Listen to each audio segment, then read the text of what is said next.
Hello everyone, welcome to UC classes. आज हम अपना ज्योग्राफी का नेक्स्ट चैप्टर कर रहे हैं which is air. So in this chapter we going to study about atmosphere, composition of atmosphere and structure of atmosphere. तो हम इसमें ये तीनों चीज़ें हम इसमें स्टडी करने वाले हैं। Okay, so it's gonna be very interesting, so let's get started. So, our Earth is surrounded by huge blanket of air, जिसको हम बोलते हैं एटमॉस्फेयर। ये मैंने आपको पहले भी बताया कि जो हमारी अर्थ है उसमें एटमॉस्फेयर का बहुत इंपॉर्टेंट रोल होता है। Suppose this is the earth और उसके ऊपर एक ब्लैंकेट, एक लेयर टाइप होती है जो हमें प्रोटेक्ट करती है from the harmful UV radiation. Okay, all the living beings in this earth depends upon atmosphere. जो लिविंग क्रिएचर्स होती है वो एटमॉस्फेयर पे बहुत ज़्यादा डिपेंड करती है, sir specially for its survival. It provides us air जो कि हम ब्रीथ करते हैं, protects us from the harmful rays of sun rays, harmful sun rays. Without this blanket protection we would be bed। जो इस blanket like without the atmosphere it is very impossible for us to live because जो sun की जो scorching heat होती है वो इतनी ज़्यादा होती है that we will be baked by the heat of the sun। okay, और in the night we will get frozen because उस टाइम जिस पोर्शन में सनलाइट नहीं होगी उस पोर्शन में हमें कोई प्रोटेक्शन नहीं होगी तो हम जम जाएंगे। So it is in this mass of air it has been made the temperature on earth livable। तो हमारी जो एयर है वो ही इस टेम्परेचर को लिवेबल बना पाती है। ओके, तो अर्थ में एटमॉस्फेयर का बहुत इंपॉर्टेंट रोल होता है। Atmosphere I have already told in our previous classes that atmosphere का मतलब होता है is equals to air.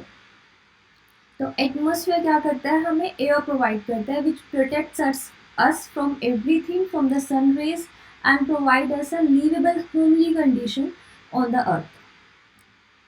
okay, composition of atmosphere। अब एटमॉस्फेयर में है क्या क्या ये हमें पता होना चाहिए।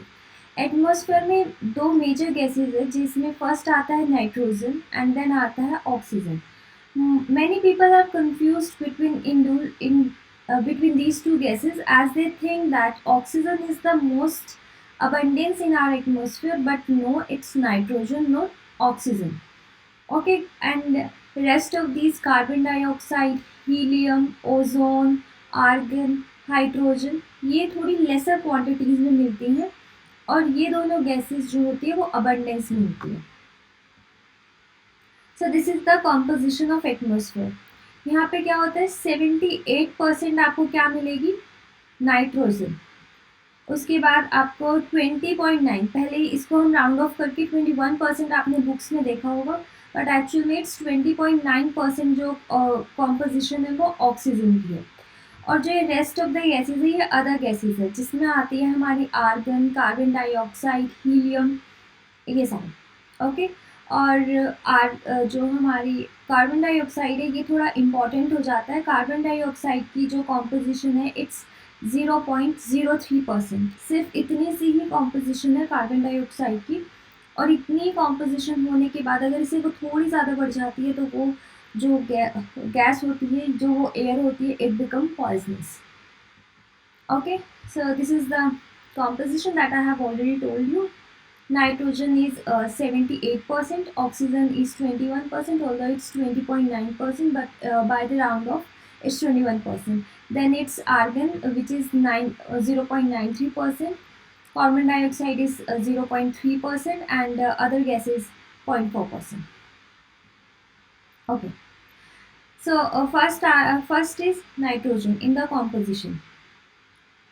Nitrogen is the प्लेंटिफुल gas. प्लेंटिफुल इसलिए बोलते हैं क्योंकि इसका कितना पोर्शन है हमारी सारी गैसेस में, कितना, yes 72%। It has a composition of 72% in our air, तो इसलिए इसको प्लेंटिफुल गैस बोलते हैं। ओके, अब ऐसा नहीं है कि इतनी अबंडेंस में है ये पर इसकी कोई यूसेज ही नहीं है, सिर्फ ऑक्सीजन की ही यूसेज है, बट ऐसा नहीं है।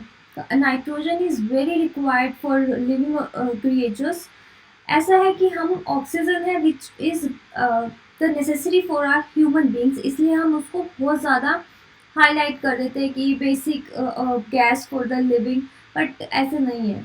जो नाइट्रोजन है it is also very important one, because जैसे हमें ऑक्सीजन अपने सर्वाइवल के लिए चाहिए होती है, plants need nitrogen for the survival. Nitrogen plants को चाहिए होती है उनके सर्वाइवल के लिए।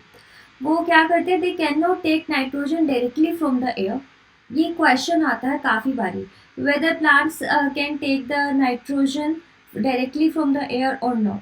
तो वो डायरेक्टली नहीं ले पाते, वो लेते किससे हैं, bacteria that live in the soil. जो बैक्टीरिया सॉइल में होते हैं वो उनसे उसको लेते हैं, and roots of some plants take oxygen from the air and change it in the form so that plants can use it. तो जो roots and bacterias are the things through which plants take nitrogen from the air. वो suck करते हैं उसको और उसको convert करते हैं इन the form that is usable by the plants. Okay, our second important gas is nitrogen, oxygen. Oxygen is the second most plentiful gas in the air. Humans और animals breathe करने के लिए हमें यही चाहिए होती है। अगर आप नेचर का वो देखो तो प्लांट जो होते हैं वो बहुत इंपॉर्टेंट होते हैं इस अर्थ के सर्वाइवल के लिए।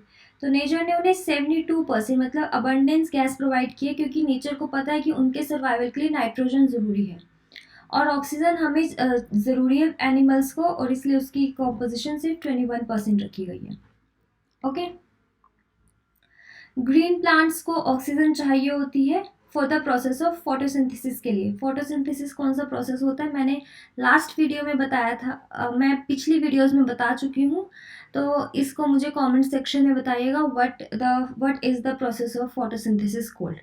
ओके, कार्बन डाइऑक्साइड एक अनदर इम्पॉर्टेंट गैस है। And next topic is structure of atmosphere. Atmosphere का स्ट्रक्चर कैसा है। अभी तक हमने क्या पढ़ा था, हमने कॉम्पोजिशन पढ़ी है, कॉम्पोजिशन ऑफ एयर और कॉम्पोजिशन ऑफ एटमॉस्फेयर, जिसमें हमने पढ़ा था नाइट्रोजन है एक गैस होती है, ऑक्सीजन होती है, कार्बन डाइऑक्साइड होती है, आर्गन होती है एंड अदर गैसेस होती हैं। अब हम पढ़ेंगे कि हमारी जो एटमॉस्फेयर है उसका स्ट्रक्चर कैसे, मतलब उसकी लेयरिंग कैसे हो रखी है। तो इसमें ये कुछ लेयर्स आती है। First is troposphere, then stratosphere, then mesosphere, thermosphere and exosphere.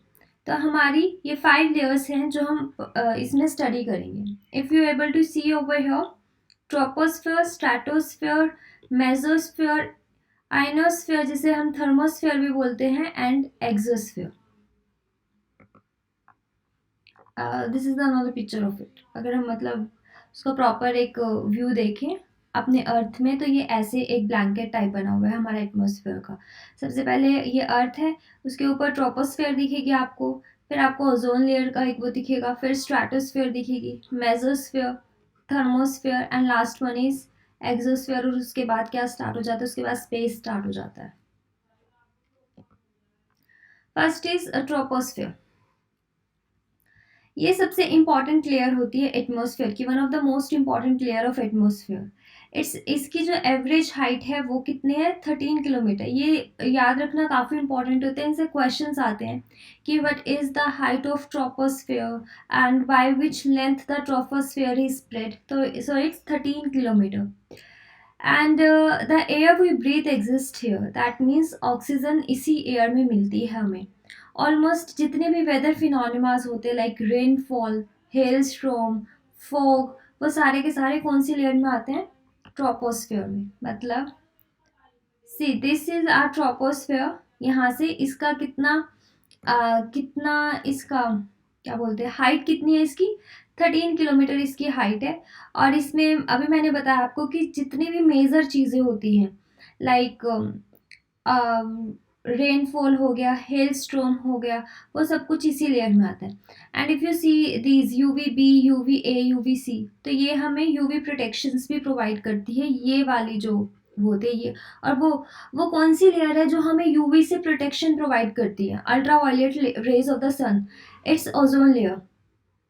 ये वाली जो लेयर है ना, ये हमें प्रोटेक्ट करती है। और अभी रिसेंटली क्या हो रहा है, ड्यू टू ग्लोबल वार्मिंग एक ब्लैक होल हो चुका है इस लेयर में यहाँ पे। और ब्लैक होल हुआ कौन सी साइड है, ऑस्ट्रेलिया की साइड एक ब्लैक होल हुआ है, जिसकी वजह से वहाँ पे डायरेक्टली जो यूवी रेस है वो ट्रोपोस्फीयर में एंटर करती है और अर्थ में चली जाती है। बिकॉज अर्थ के बाद कोई और ऐसा प्रोटेक्शन लेयर नहीं है जो हमें प्रोटेक्ट कर सके, ठीक है। वो डायरेक्टली जाती है, और इसकी वजह से Australia has become the country which found most of the skin